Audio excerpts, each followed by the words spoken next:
Are there any Sega Saturn heads in the house? You kind of have to be to carry a torch for Panzer Dragoon, a 25-year-old cult classic 3D shoot-'em-up series where people ride dragons like fighter jets, dodging and weaving past giant creatures and shooting down airships. That context is important when looking at Panzer Dragoon Remake, which is a new version of the 1995 original with modernized control options and reimagined environments that bring the world to life in new ways. The shooting, flying, and enemies you face remain mostly preserved though, which means Panzer Dragoon Remake feels rooted in the past.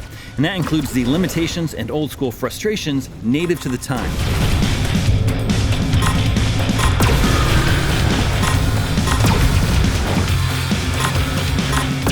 You play as a man who, by chance, finds himself creating a psychic link with a blue dragon and chasing down another guy riding a black dragon. It is nonsense, but this is an on-rails shooter campaign that lasts for less than 2 hours, so there's not really time for much of a story anyway.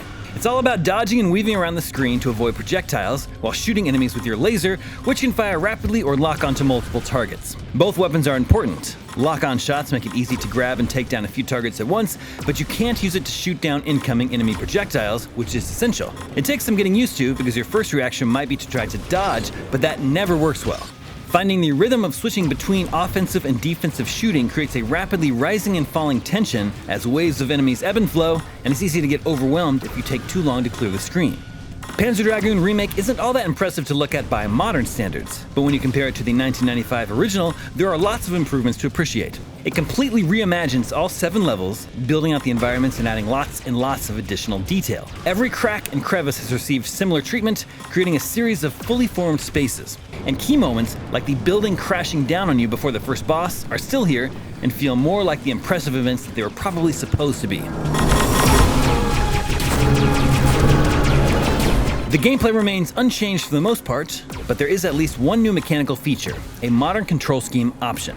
The original controls are still the default in Remake, but they sync both moving and shooting on the left analog stick. With these controls, it can take a long time to push the dragon to a far corner of the screen, which can make it tougher than it should be to dodge attacks.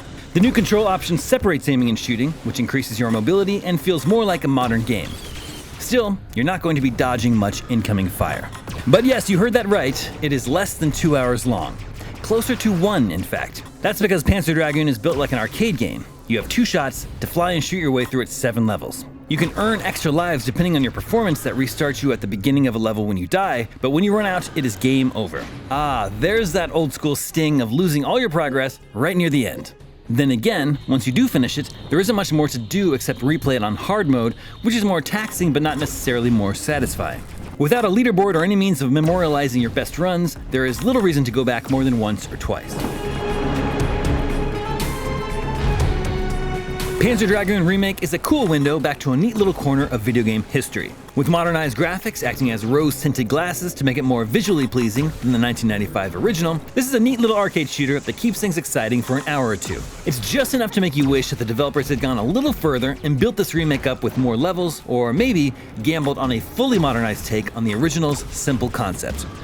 For more on remakes and retro games, check out our reviews of Resident Evil 3, Mega Man 0 and ZX Legacy Collection, and Warcraft 3 Reforged. And for everything else, stick with us right here at IGN.